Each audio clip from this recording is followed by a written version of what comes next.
ایک وحی وہ ہے جو اللہ تبارک و تعالی اپنے پیغمبروں کو مختلف مواقع پر کچھ ہدایات عطا فرمانے کے لیے نازل فرماتا ہے، لیکن وہ وحی کسی کتاب کی صورت میں محفوظ نہیں ہوتی، بلکہ وہ پیغمبر پر نازل کر دی جاتی ہے اور پھر وہ پیغمبر اس کے مضمون کو اپنی امت تک پہنچاتا ہے۔ اس کو وحی غیر مطلوب بھی کہا جاتا ہے۔ اور ایک وحی وہ ہے کہ جسے اللہ تبارک و تعالی نے باقاعدہ ایک کتاب کی شکل میں نازل فرمایا۔ بعض مرتبہ یہ کتاب اکٹھی کسی نبی کو دے دی گئی اور بعض مرتبہ تھوڑا تھوڑا کر کے اس کو اتارا گیا۔ حضور نبی کریم سرور دو عالم صلی اللہ علیہ وسلم سے پہلے حضرت موسیٰ علیہ السلام کو جو کتاب دی گئی اس کا نام تورات تھا، وہ اکٹھی دی گئی تھی، اور اس کے بعد حضرت داؤد علیہ السلام کو جو کتاب عطا فرمائی گئی اس کا نام زبور تھا، اور ظاہر یہ ہے کہ وہ پوری زبور بھی اکٹھی حضرت داؤد علیہ السلام کو عطا فرمائی گئی تھی۔ پھر حضرت عیسیٰ علیہ السلام کو جو کتاب عطا فرمائی گئی اس کا نام انجیل تھا، اور اس کے بارے میں بھی غالب گمان یہ ہے کہ وہ اکٹھی حضرت عیسیٰ علیہ السلام کو عطا فرمائی گئی تھی۔ لیکن اس سلسلے میں سب سے آخری کتاب اللہ تبارک و تعالی نے حضور خاتم النبیین سرور دو عالم صلی اللہ علیہ وسلم پر نازل فرمائی، اس کا نام قرآن ہے، اور یہ اکٹھی نازل کرنے کے بجائے اس میں طریقہ یہ اختیار کیا گیا کہ وہ تھوڑی تھوڑی کر کے اتاری گئی، یعنی حالات اور مواقع کے لحاظ سے اللہ تبارک و تعالیٰ کو جو ہدایات عطا فرمانی تھی وہ ان حالات اور مواقع پر تھوڑی تھوڑی کر کے نازل کی گئی، اور اس طرح قرآن کریم 23 سال میں مکمل ہوا۔ اس کتاب کا نام قرآن رکھا گیا۔ یوں تو قرآن کریم کے کئی نام ہیں، جن میں سے کچھ نام ایسے ہیں جو قرآن کریم نے خود استعمال فرمائے ہیں۔ ایک نام قرآن ہے، ایک فرقان ہے، ایک ذکر ہے، اور ایک الکتاب ہے۔ الکتاب کا مطلب ہے مخصوص کتاب، اور وہ مخصوص کتاب اس لیے قرآن کریم کو کہا جاتا ہے کہ اس سے زیادہ معتبر، مستند اور صحیح کتاب کوئی اور نہیں ہو سکتی، اس لیے اس کو الکتاب کا نام دیا گیا۔ وَأَنزَلْنَا إِلَيْكَ الْكِتَابَ لِتُبَيِّنَ لِلنَّاسِ مَا نُزِّلَ إِلَيْهِمْ، وہاں الکتاب سے مراد قرآن کریم ہے۔ اسی طرح قرآن کریم کا دوسرا نام الذکر بھی ہے۔ اِنَّا نَحْنُ نَزَّلْنَا الذِّكْرَ وَإِنَّا لَهُ لَحَافِظُونَ، قرآن کریم نے فرمایا کہ ہم نے ہی یہ ذکر نازل کیا ہے اور ہم ہی اس کی حفاظت کرنے والے ہیں۔ ذکر کے لفظی معنی نصیحت کے ہوتے ہیں، تو چونکہ یہ کتاب سراپا نصیحت ہے اس لیے اس کا نام الذکر بھی ہے۔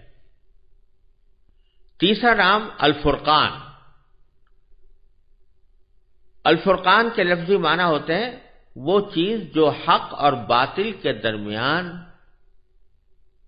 تمیز پیدا کر دے، حق اور باطل کے درمیان فرق کو کھول کھول کر بیان کر دے، حق اور باطل کے درمیان واضح امتیاز پیدا کر دے، فرق کرنے والا، یعنی حق اور باطل میں فرق کرنے والا۔ اس لیے بعض اوقات اس کا ترجمہ معیار سے بھی کیا جاتا ہے کہ وہ معیار جس کی بنیاد پر حق اور باطل میں فرق کیا جائے۔ تو قرآن کریم کا تیسرا نام الفرقان بھی ہے، اور قرآن کریم نے سورہ آل عمران کے شروع میں یہی نام قرآن کریم کے لیے استعمال فرمایا، وَأَنزَلَ الْفُرْقَانَ، کہ اللہ تعالیٰ نے فرقان نازل فرمایا۔ اور تیسرا نام جو زیادہ مشہور و معروف ہے اور ہر شخص اس کو جانتا ہے، وہ القرآن ہے۔ القرآن کے لفظی معنی ہے وہ کتاب جو پڑھی جائے، وہ چیز جو پڑھی جائے، اور یہاں مراد ہے وہ کتاب جو پڑھی جائے، کیونکہ اس کا جیسا کہ آپ آگے دیکھیں گے کہ اس کتاب کا آغاز ہی پڑھنے کے حکم سے ہوا، اقرأ بسم ربک الذی خلق۔ اور یہ ایک حقیقت ہے کہ ساری دنیا میں سب سے زیادہ پڑھی جانے والی کتاب یہی قرآن ہے، تو القرآن کے معنی ہوئے وہ کتاب جو پڑھی جائے، پڑھی جانے والی کتاب۔ یوں تو بہت سی کتابیں پڑھی جاتی ہیں، لیکن اس کے پڑھے جانے کی خصوصیت ایک تو یہ ہے کہ دنیا میں کوئی کتاب اتنی زیادہ نہیں پڑھی جاتی جتنی یہ قرآن پڑھی جاتی ہے۔ اس کا اندازہ آپ کو اس سے ہو سکتا ہے کہ دنیا کے کسی بھی خطے میں کوئی لمحہ ایسا نہیں ہے جس میں کہیں نہ کہیں قرآن کریم پڑھا نہ جا رہا ہو، کیونکہ آپ جانتے ہیں کہ دنیا گول ہے اور ہر لمحے کہیں سورج نکل رہا ہے، کہیں سورج غروب ہو رہا ہے، اور کہیں فجر کا وقت ہے، کہیں اشراق کا وقت ہے، کہیں ظہر کا وقت ہے، کہیں عصر ہے، کہیں مغرب ہے، کہیں عشاء ہے، اور کوئی وقت ایسا نہیں ہے کہ جو زمین کے کسی نہ کسی خطے پر کسی نماز کا وقت نہ ہو، اور نماز کے اندر سورہ فاتحہ پڑھی جا رہی ہے، قرآن کریم پڑھا جا رہا ہے۔ تو جہاں جہاں نماز ہو رہی ہے وہاں قرآن کریم پڑھا جا رہا ہے، لیکن اس کے علاوہ بھی جہاں جہاں مسلمان آباد ہیں الحمدللہ ان کے اندر یہ جذبہ موجود ہے کہ وہ نمازوں کے علاوہ بھی قرآن کریم کی تلاوت کریں، بچوں کو قرآن کریم پڑھایا جاتا ہے، حفظ کرایا جاتا ہے۔ اس لحاظ سے یہ دعویٰ کسی طرح بھی مبالغہ نہیں ہے کہ اس دنیا میں سب سے زیادہ پڑھی جانے والی کتاب قرآن کریم ہے، اور یہ اللہ تبارک و تعالی نے ایک قرآن کریم کی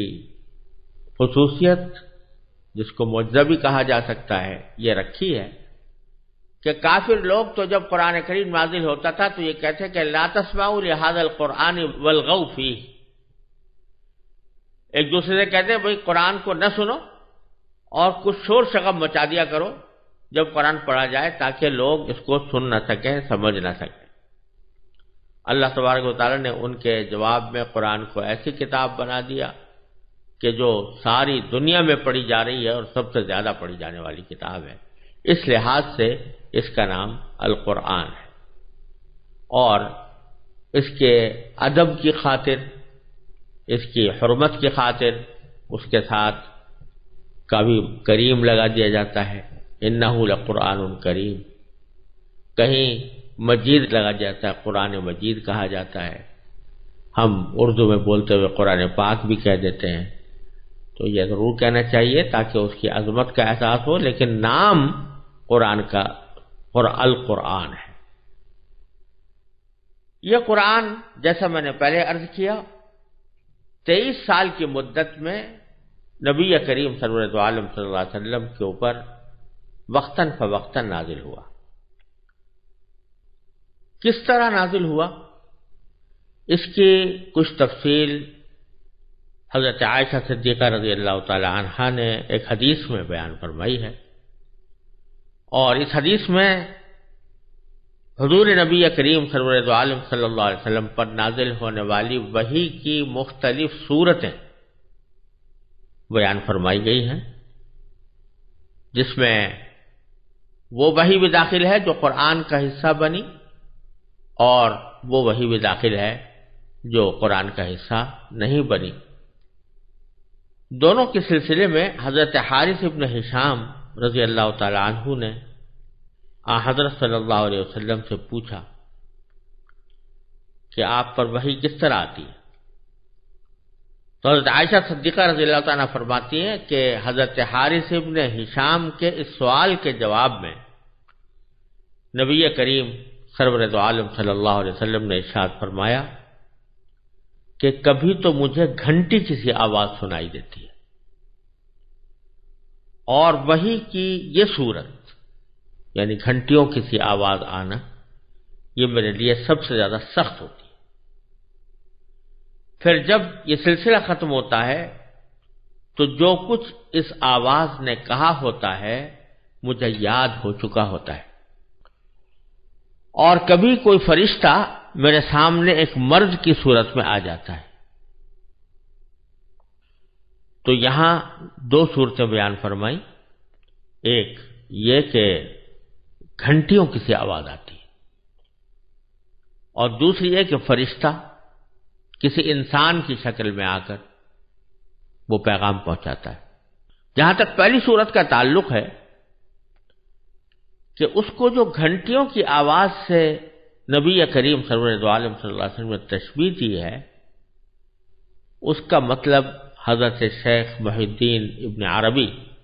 رحمۃ اللہ علیہ نے یہ بیان کیا ہے کہ گھنٹی کی آواز کے ساتھ وحی کی مشابہت دو طریقے سے ہے۔ ایک تو یہ کہ جب گھنٹی بجتی ہے تو عموماً وہ مسلسل ہوتی ہے، بیچ میں ٹوٹتی نہیں، اور دوسرے گھنٹی جب مسلسل بجتی ہے تو عموماً سننے والوں کو اس کی آواز کی سمت متعین کرنا مشکل ہوتا ہے کہ یہ کس طرف سے آ رہی، کیونکہ اس کی آواز ہر طرف سے ہر جہت سے آتی ہوئی محسوس ہوتی ہے۔ اور اللہ جل جلالہ کے کلام کی بھی یہ خصوصیت ہے کہ اس کی کوئی ایک سمت نہیں ہوتی، بلکہ وہ ہر جہت سے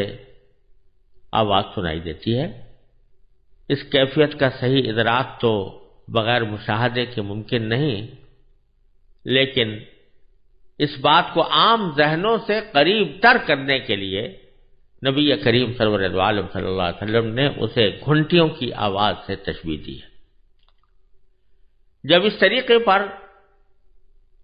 آپ کے اوپر وحی نازل ہوتی تو آپ پر بہت زیادہ بوجھ پڑتا تھا۔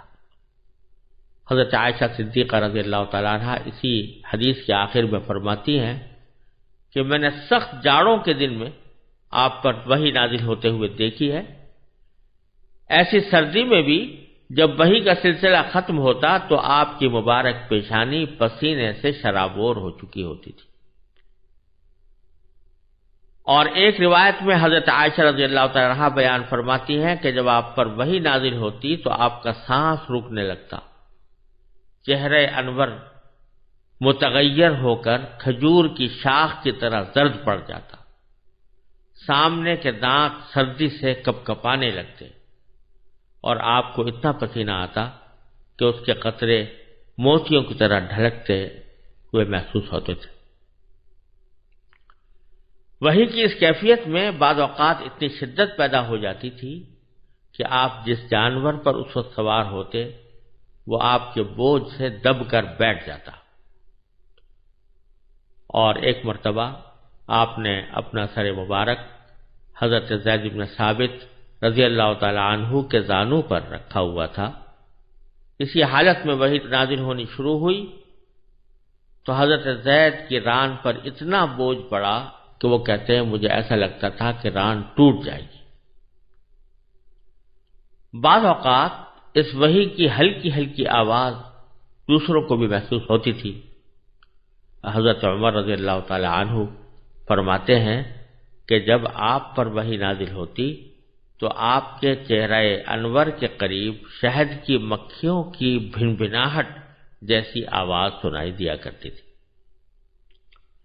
یہ وحی کی پہلی صورت تھی۔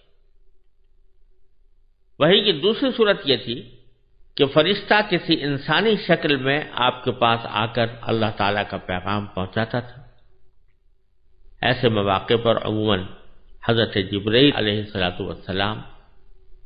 ایک مشہور صحابی ہیں حضرت دحیہ کلبی رضی اللہ تعالیٰ عنہ، ان کی صورت میں تشریف لایا کرتے تھے۔ حضرت دحیہ کلبی رضی اللہ تعالیٰ عنہ صحابہ کرام میں اپنے حسن و جمال کے لحاظ سے مشہور تھے، حضرت جبریل علیہ السلام انہی کی شکل میں حضور اقدس صلی اللہ علیہ وسلم کی خدمت میں حاضر ہوتے،